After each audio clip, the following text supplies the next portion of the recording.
Hey everyone, and welcome back. We have a brand new episode of Big Brother 28 to discuss this evening, and I'm going to dive right in because we have quite a few things to talk about.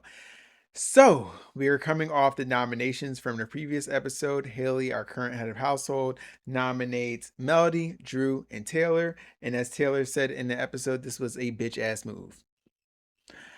As you already know, Taylor and Haley don't get along. Melody doesn't get along with Haley. And Drew and Haley are working with each other. Haley told Drew that he's a pawn. However, for those of you who are familiar with the live feeds and some of this content that appeared in the episode this evening, Drew's also somewhat of a target for Haley. So, me personally, I think that Haley selected the best targets for herself. Now, disclaimer, not a fan of Haley at all. Don't agree with how she plays. Don't necessarily agree with how she moves. But for her target list, the only person that was missing was Lala because she can't stand Lala and Taylor. But I guess enough people convinced her that Lala is not a threat right now. So she went after Melody and Drew to split them up because they're often linked together. And Taylor, who's been on her eyes since the moment she walked into the house. And Taylor expected it, but didn't take it so well. You know, she was in the room crying to Lala, and she just knew that she wanted to win the Power of Veto to save herself. Melody also pissed, and what I'm feeling about Melody, Melody's raw. She's keeping it real. She's telling Haley she don't like her, and like I've said before, I was not up on Haley in the preseason, but definitely seeing how she's maneuvering in the confessional, she's actually one of my favorites in the house so far.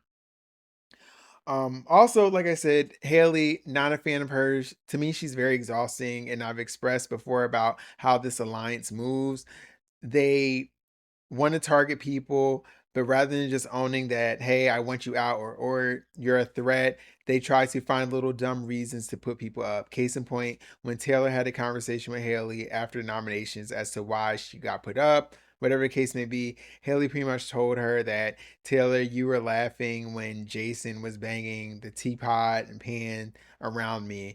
And the show made a good point of showing that everyone was laughing. It wasn't just Taylor. And mind you, Taylor and Haley are having this conversation with Angela present. And Taylor's like, Angela was laughing. I was the only person laughing, but whatever. Like, we're not doing this. So that's what I'm saying. Like, Haley doesn't really own her moves. She does in the confessional, but she doesn't own it to other people. And I feel like it's very disingenuous, which is on brand for her character in this game. I think playing like online reality Big Brother games and just knowing the game of Big Brother, reading books, just own what you're doing. Like, just say that like you're a threat. If it's obvious that Haley doesn't have a reason why Taylor's a threat because up until this point, Taylor hasn't won anything. Or you just say, Taylor, I think you're intelligent. Taylor, you get along with people. Taylor, you're very composed with your emotions, and I feel like that you have all the qualities of a winner.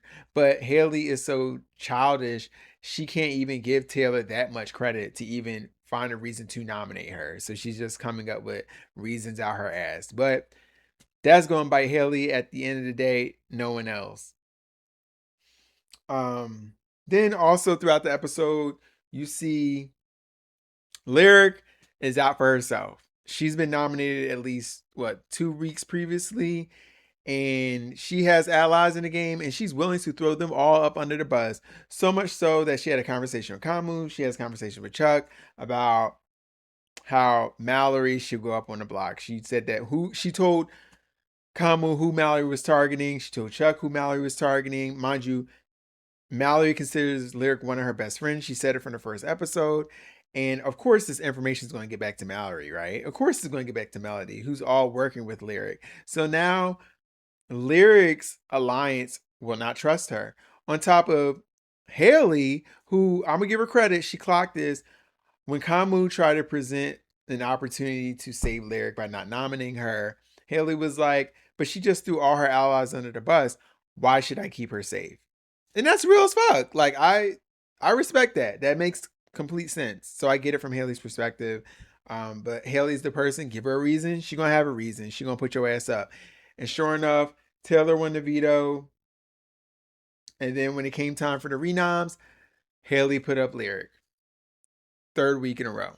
So now we got going into tomorrow's eviction, we got Drew, Haley, and Lyric on the block. Not Drew, Haley, and Lyric. We got Drew, Lyric, and Melody on the block. Sorry, all these names are very similar. So we have that. And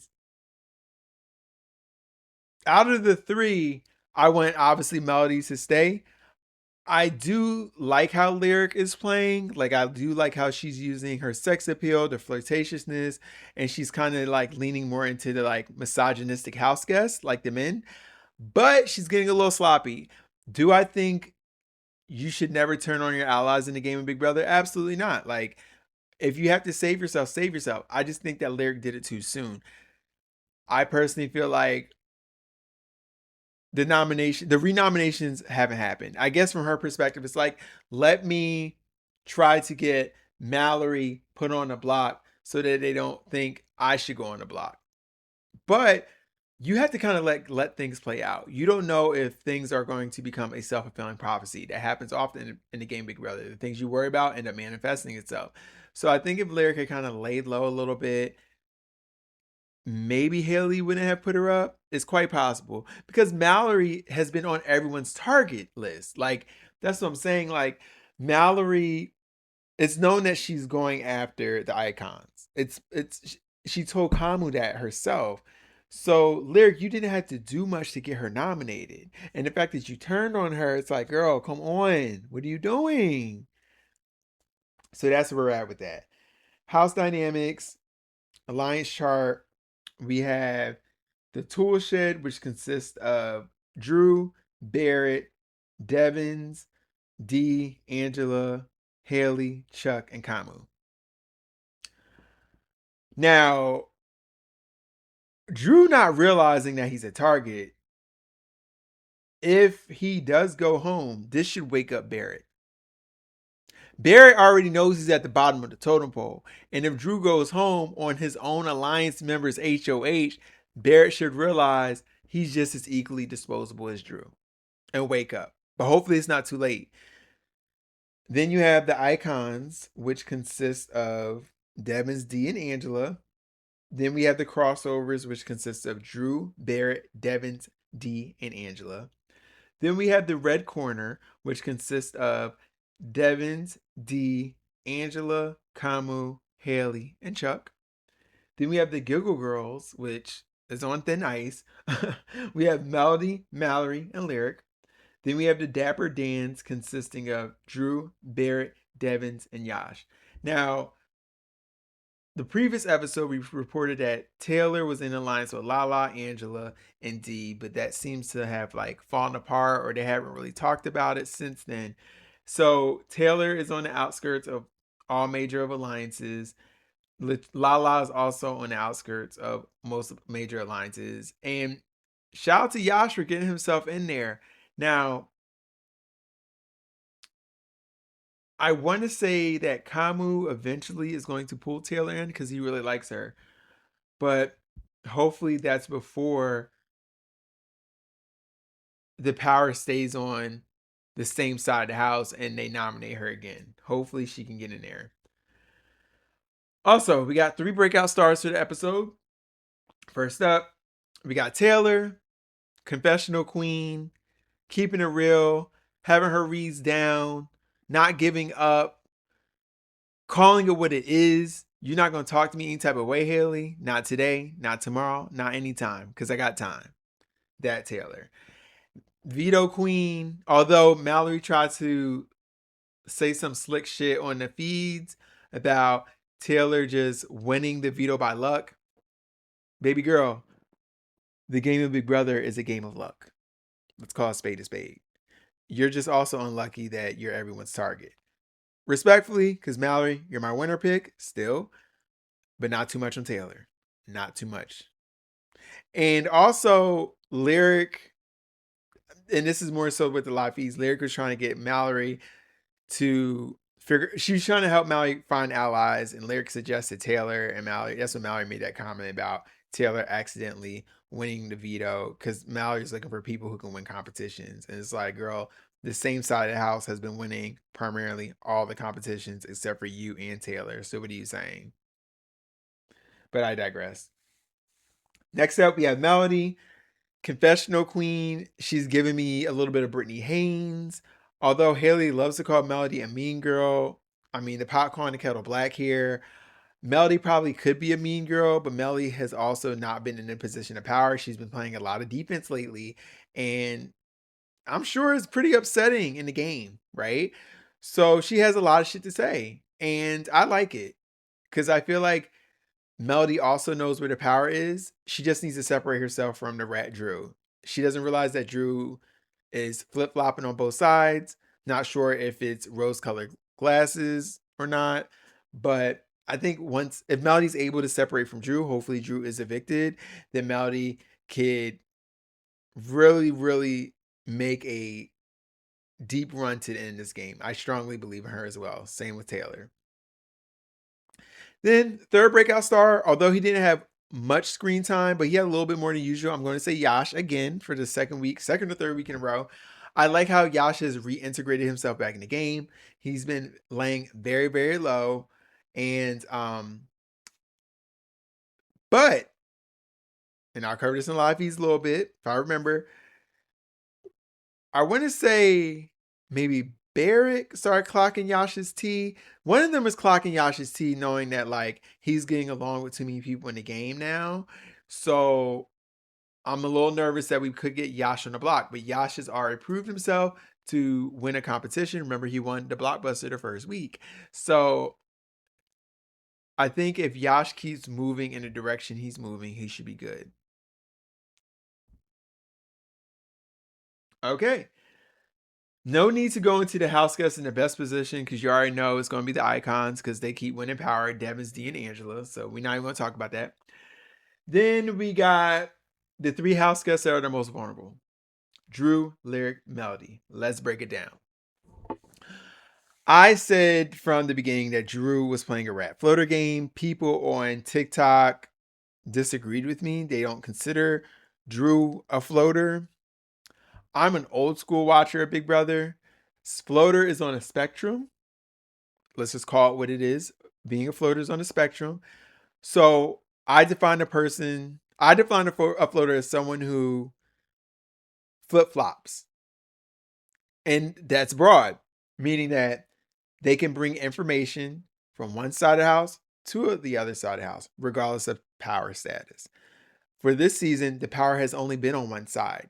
So Drew has been taking information from one side and taking it to the power. That to me is a rat floater. And ever since Rachel, we love Rachel, said floaters grab a life vest. I think some people get that mixed up with a coaster. A coaster is someone who's just not doing anything, they're just dead in the world. Chuck, right now. Coaster. Doesn't mean he can't pick it up down the line, but right now he's coasting. Drew, to me, is a floater, more specifically, a rat floater. Most iconic rat floater, June from Big Brother 4, won the game. Played both sides, always had the tea, cooked to get all the tea, and used it to her advantage. There's nothing wrong with that gameplay. I think because the word rat is put in front of it, it has a negative connotation associated with it, but it's a great strategy to have. I think the issue with Drew is Drew overestimated his power in the house. He thought that he was good with everyone. But the thing is, in the game of Big Brother, when you're doing that well, that means you're not doing good at all. You should always kind of be on edge. You should always be mentally prepared that you could go home at any given moment. You could always be mentally prepared that your allies could turn against you. And I really think that Drew really thinks that they will not vote him out. And they will. And that's his blind spot. And that's why he's the most vulnerable. It could be an age thing. Because sometimes he does show his age. I'm gonna just call it what it is. I don't like how he uses words like Taylor is threatening or I'm scared of Taylor, and he always wants to he always wants to go after Lala and Taylor, and Lala he don't like Lala because she wearing her bikini and her kitten heels. that's what I said. It's an immaturity thing and some biases at play. I don't really know. But Drew, if he does not win Blockbuster, he's going home, in my opinion. Next up, we have Lyric. Lyric was, in my opinion, she's done the most damage control out of everyone. Her, Yash, and Taylor. But Lyric started to get sloppy. Like she had a fear of going back on the block. And like I said earlier, a lot of things in Big Brother are self-fulfilling prophecies. And she, rather than just waiting to see what happened with the renom once Taylor used her veto on herself, she took action against her own ally to get her ally nominated. And it resulted in her getting nominated instead. And then her ally found out what she did. So not only do you have your allies going to turn against you, and you might need their votes to stay if you don't win the Blockbuster. Because although you're flirting with Chuck, Kamu, and Yash, those are only 3 votes. And they're already in alliances, so they're going to vote with their alliances. They're not going to vote with you. Because they owe you nothing. Because you were just showmancing with Rome. So Lyric could very well go home. Melody, I think Melody goes home as collateral damage. Angela, D, they want to weaken Drew. Everyone knows that Drew and Melody are aligned in a sense. And one of the best strategies to have is if I can't take out my target, I'm going to take out the right-hand man. In this case, it's a right-hand woman, which is Melody. And Melody, if she does not win the Blockbuster, I can see her getting evicted as well. I'm a little nervous about it because, like I said, I like Melody. But her connection to Drew is going to make her a casualty of war, potentially. So we'll see how the vote goes tomorrow. And last up, we have live feed spoilers. We have this lovely graphic offered by Billy Biggs _ where the potential votes to evict. Now, mind you, I went to Billy Biggs _ Twitter page or X page all throughout the week. They don't update the votes to evict at least 5 times a day, meaning that the house keeps flipping and flopping. They don't know if they're trying to evict Drew. They don't know if they're trying to evict Lyric. They don't know if they're trying to evict Melody.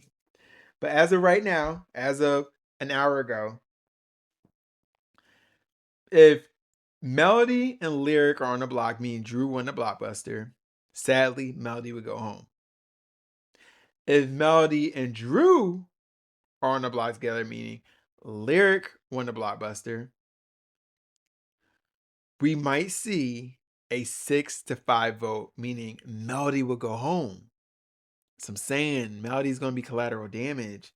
If Melody wins the Blockbuster, which is the best case scenario, the only case scenario for me, Drew will go home in a 6-5 vote against Lyric. We need Melody to win this Blockbuster. I do not want Melody to go home. And I'm really against Drew staying because Drew is a number for the other side. It does not seem like he's flipping anytime soon. And that other side needs to be weakened. So I feel like by keeping Melody, by keeping Lyric, who have potential to win challenges and take a shot at the icons, to take a shot at the Kamu, Chucks, and Haleys, they will do it. Drew will not do it. Drew doesn't even realize that he's a target, so he's not going to turn on them.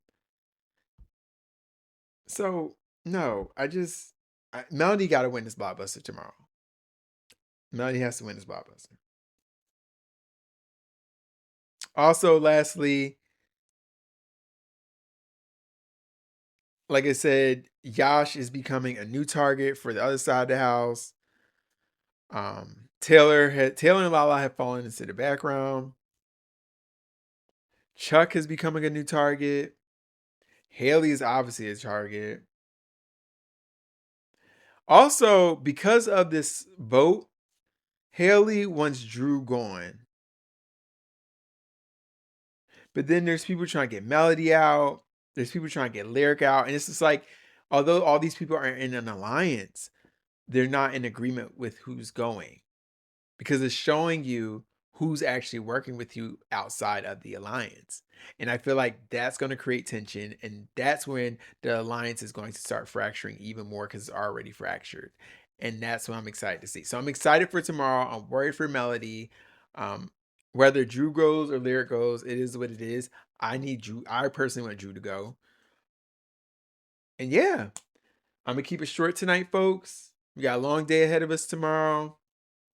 And let me know what you think in the comments. Shoot me a like, shoot me a share, shoot me a follow. And if I don't talk to you again for the rest of the night, enjoy it. And we will catch up tomorrow. We have a special guest for you. Take care.